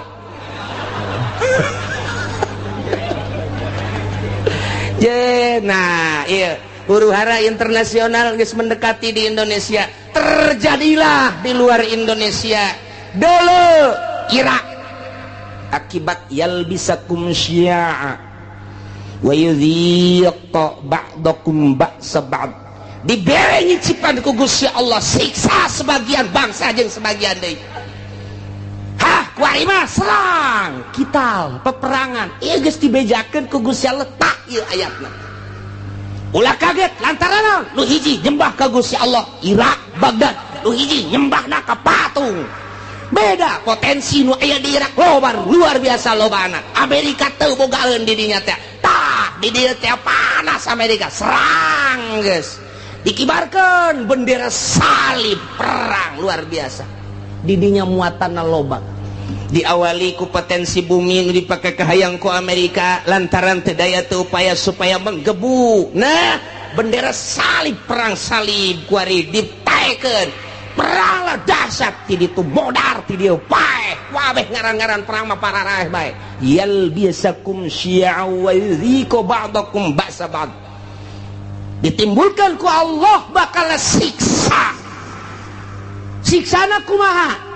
Ialah diaduk-aduk ku Gusti Allah melalui syi'an, organisasi golongan-golongan. Wa yudhiqa ba'dakum dibere ngasaan ku Gusti Allah sebahagian bangsa bangsa ba'd ku siksaan sebagian bangsa deui. Perang multinasional jeung Irak. Dia kasaksian ku urang. selesai eta berangkat dari Libya, selesai Libya, Syria. Suara nu datang ke urang geus macem-macem. Urang mun maca koran lokal mah kos kieu, mun maca koran internasional mah kos kieu, mun maca berita-berita mah kos kieu. Tinggal urang bae bingung. Sementara nu boga berita asli, nu bogana adalah Amerika. Urang teu daya teu upaya soal berita. Aya ge selundupan berita-berita nu asli, apa iya apa tidak, apa iya apa tidak. Mulailah dikaburkeun. Bashar Assad teh merupakan Fir'aun lah. Satu sisi Bashar Assad ia adalah memperjuangkan bangsa jeung negara melalui agama Islam. Satu sisi jaritakeun Bashar Assad teh ia adalah Syiah anu luar biasa. Satu sisinya nama Wahabi, satu sisi deui Ahli Sunnah wal Jamaah. Nu jelas mah urang kebingungan kabeh. Supaya naon? Supaya mendukung ke Amerika. Teu nyaho keaslianana kumaha? Tah kos gitulah yuwayal bisakum syi'a wa yudhiqu ba'dakum ba'sa ba'd. Perang dia kulantaran disuplai ku Iran, Amerika neuleuh heula bahaya. Sebab di Iran aya 3 rudal anu luar biasa. Nomor kahiji rudal Husein, kadua rudal Hasan, nomor katilu rudal Ali. Ngaranna ge teu kira-kira, ngarana teu kira-kira. Rudal Husein lamun diberangkatkeun datang ke Amerika, rudal Hasan bisa ngejegur jang Amerika, rudal Ali mah bisa neangan musuh susulundupan. Henteu kumaha coba hayu cak Amerika keketaan heula, jieun heula coba hayang nyaho ku urang sok pancing melalui Israel, berangkat der jeung Palestina, menang Amerika eta teh. Begitu dahsyat luar biasa. Nah, Palestina supply dar. Hanya 9 hari Israel kabur. Tinggal cek Amerika angkat ulah bahaya, ya bahaya. Kita cari dulu. Lain eureun neangan kelemahan. Kos gitulah ieu keur carita yal bisakum syi'a wa yudhiqu ba'dakum ba'sa ba'd. Disiksa ku Gusti Allah ku diluhur geus. Dihandap geus melalui tsunami siksaan kurang kumaha dahsyatna. Sabaraha juta manusia anu disiksa ku Gusti Allah titah iman ka Gusti Allah, tapi tetep bae teu iman dibere ku Gusti Allah. Awas cek Gusti Allah. Dua deui, hiji perbedaan golongan. Nomor kedua titah ngarasaan antara golongan, antara negara, antara bangsa, ribut peperangan, modar kene. Kaharti apa pu yang nyenetes.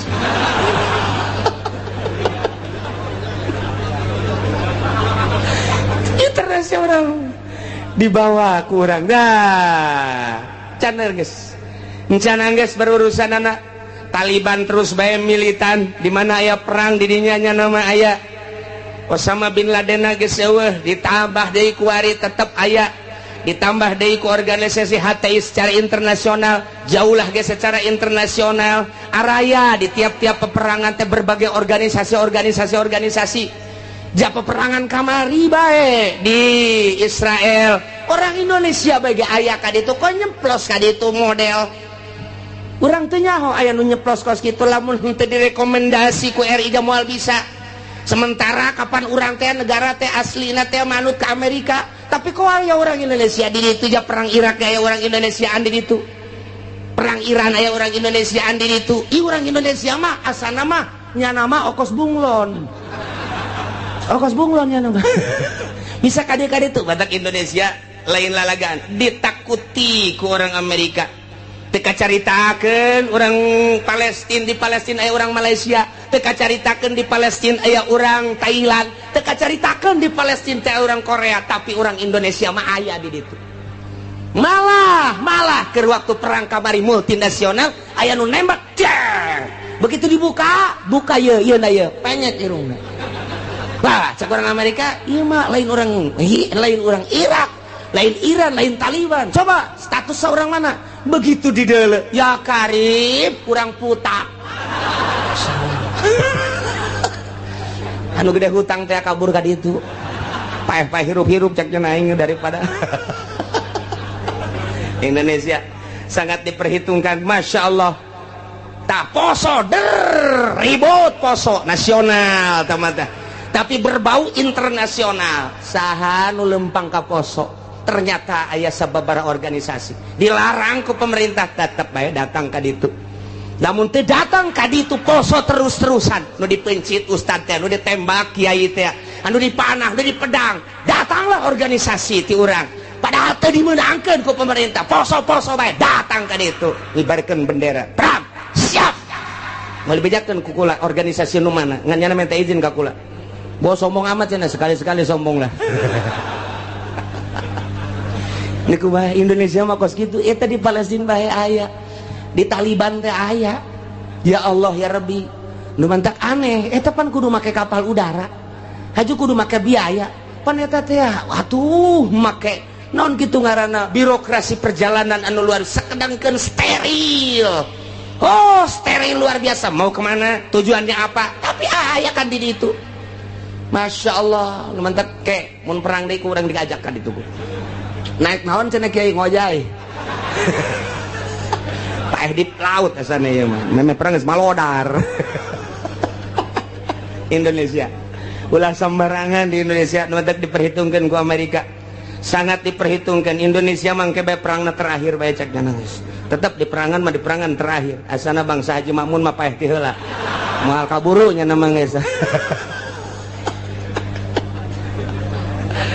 siksa ti Gusti Allah leletikanana di urang antar kampung leletikanana ti urang antar desa leletikanana ti ku urang antar kiai kunaon eta lantaran boga kahayang kiai ieu ngayakeun ieu kiai ieu ngayakeun ieu henteu harmonis ribut kiai jeung kiai syi'an wa yudhiqu ba'dakum ba'sa ba'd hayang rada gede melalui organisasi-organisasi hayang gede deui melalui parpol cerita tentang perbedaan di parpol anu geus teu aneh deui kuari makin dibesar-besarkeun makin digede-gedekeun urangnya ketika PKB naik bos sabaraha nu paeh saat harita sabaraha ieu ge ieu cantang tu ka haripna lantaran armada Prabowo anu luar biasa armada jenggot anu luar biasa armada wah geus pohara ieu mah main engke bakal nata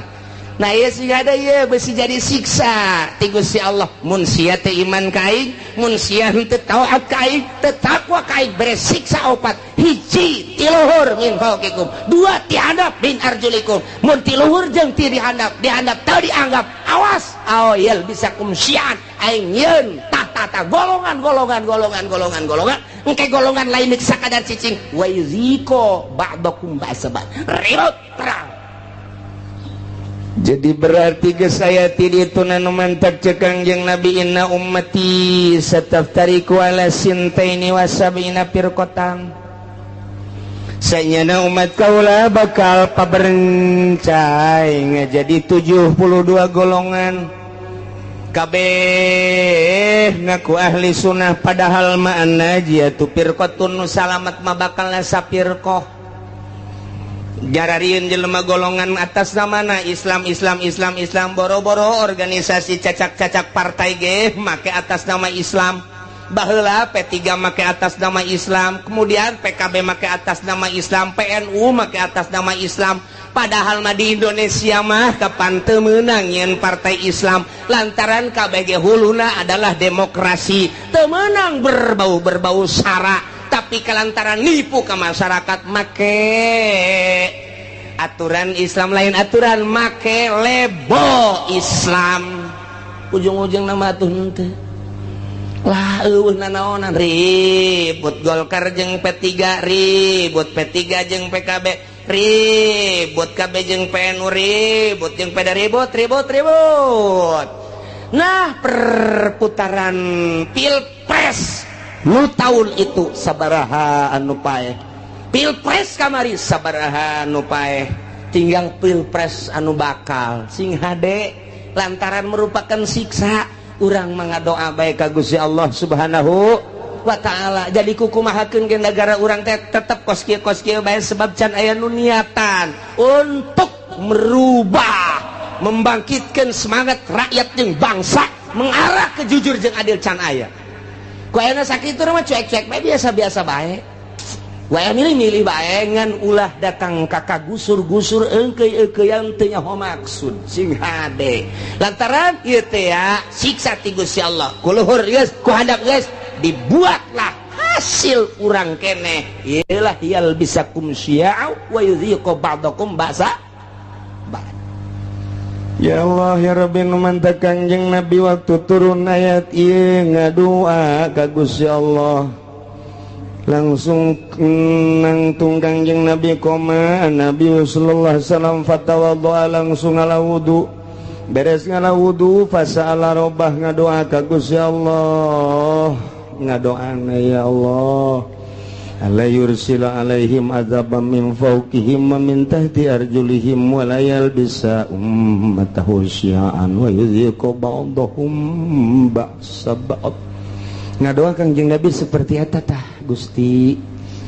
Ulah diturunkeun ka umat abdi siksa ti luhur, ulah diturunkeun ka umat abdi siksa ti handap, ulah diturunkeun ku Gusti siksa anu campur aduk berbagai golongan organisasi sehingga ribut ko ba'dahum ba'sa ba'd, ulah ribut antara bangsa abdi jeung bangsa abdi, umat abdi jeung umat abdi Gusti nyuhunkeun ka Gusti.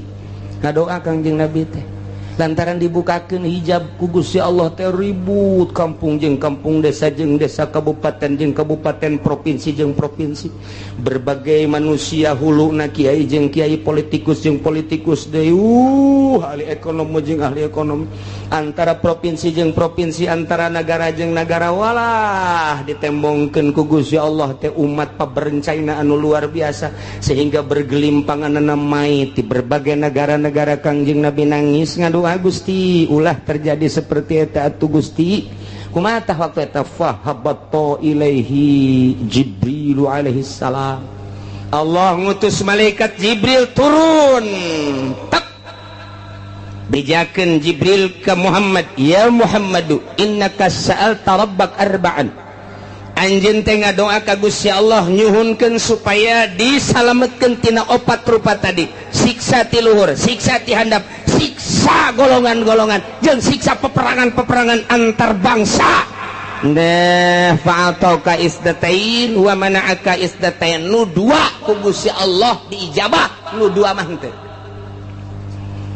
Bebeja malaikat Jibril dua diijabah, dimuhunkeun ku Gusti Allah, nu dua henteu. Naon anu dua cek Kangjeng Nabi ya Jibril, layatiyahum adzabum min fawqihim wa min wala min tahti arjulihim yastasiluhum. Nu dua siksa ti luhur jeung siksa ti handap mah moal dina ayana ge eta teh moal terlalu dahsyat. Siksa ti luhur paling aba-aba doang, siksa ti handap paling aba-aba doang, sekali-sekali digempakeun eta mah hanya sebagian kecil cek malaikat Jibril, disunamikeun hanya sebagian kecil. Moal terus-terusan Gusti Allah nyiksa seperti eta mah moal nu dua diijabah. Nah cek Kangjeng Nabi lantaran nu dua eta mah fa innahuma azaban likulli ummatin istajma'at ala takdzibi tanabiha wa raddi kitabi rabbiha. Lantaran nu dua eta mah patalina jeung kaimanan ka pangeran jeung kaimanan ka kitab pangeran. Geus urusanana di pangeran teh mah.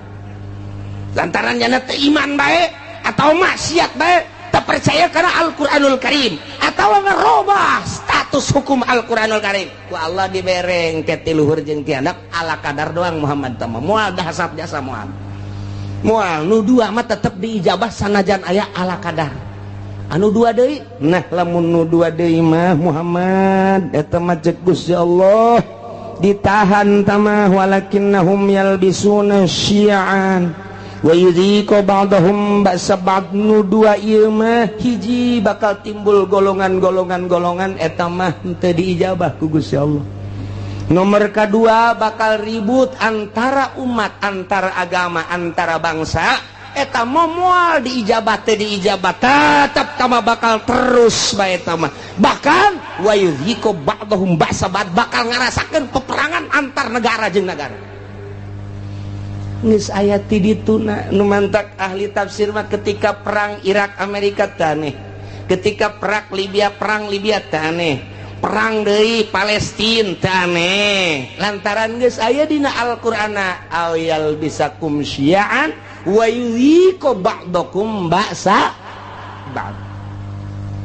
Masya Allah ya manu dua mahente kanjeng Nabi naros Jibril nah anu dua ieu kon teu diijabah padahal mah poharaja saya mah merupakan siksaan wa hazani azabani li ahli al-iqrar bil kutub wa tasdiq bil anbiya lantaran nyana percaya ka kitab percaya ka nabi ngan nyana teu make kitab jeung teu make nabi lantaran nyana percaya kana Al-Qur'anul Karim dimusabakohkeun mulai tingkat RT datang ke tingkat nasional datang ke tingkat internasional Quran dimusabakohkeun antar negara Pakistan, India, Mesir, Irak, Iran, Arab. Oh, timbullah juara satu dipakai henteu. Kahiji. Nomor kedua percaya bahwa Nabi akhir zaman adalah Kangjeng Nabi Muhammad. Di berbagai negara diakui bahwa Muhammad adalah Nabi akhir zaman. La nabiyya ba'dahu dari Nabi sabada Kangjeng Nabi. Tapi teu pernah diikuti ajaran-ajaran Kangjeng Nabi. Bahkan dikatukangkeun nyana teh make ajaran manusia ajaran jelema ku nafsuna bae. Nah ieu mah bakalna peperangan mal eureun-eureun. Iyalah geus dinyatakeun dina Al-Qur'anul Karim urang kuari ngarasakeun percis jasa mulai antar sekolah lantaran teu ka Allah guruna teu ka Allah muridna teu ka Allah ribut ka jenting kumaha antara lembaga ribut lantaran henteu ka Allah antara yayasan ribut lantaran henteu ka Allah antara organisasi ribut lantaran lain neangan ridho Allah hanya semata-mata neangan pitayeun doang antara parpol ribut lantaran henteu lillahi ta'ala henteu aya misi ikhlas kabeh ge semata-mata hanya jang dirina doang. Nah iyalah bakal mual eureun-eureun siksa nu dua mah hiji yal bisakum syi'a bakal timbul golongan campur di dieu. Nomor kedua geus aya golongan yuziqu ba'dakum ba'sabad golongan nu ieu nyerang ka nu ieu nyerang kana timbullah peperangan baik di kampungna sorangan di nagarana sorangan atau antara negara bakal terjadi teu bisa tamah lantaran doa Kanjeng Nabi teu diijabah nu dua ieu. Tinggal kudu kumaha tuh cak sahabat kami lamun aya di negara kemudian situasi nanggeus model kos kitu ya Rasulullah andai kata kami hirup kemudian hirup teh datang ke zaman model kos kitu timbul organisasi golongan-golongan timbul parpol-parpol timbul kabehan ge kahayangna anu masing-masing jeung kabeh hayang ngarealisasikeun kahayang-kahayangna memaksakan diri anu dijieun modal mah kapan eta teh rakyat bae dari rakyat untuk rakyat boloon teh podol sero eta bae kabeh ge anu dipake omong-omongan Gusti mun datang ka zaman eta kumaha cakang yang Nabi maneh mah cicing bae ieu zamil buyut cicing bae maraneh di imah masing-masing wa'budullaha ibadah bae maneh ka Allah nyalametkeun diri ulah milu engkeuy-engkeuyan jeung jelema kos karari itu kajenting nu kitu mah kitu bae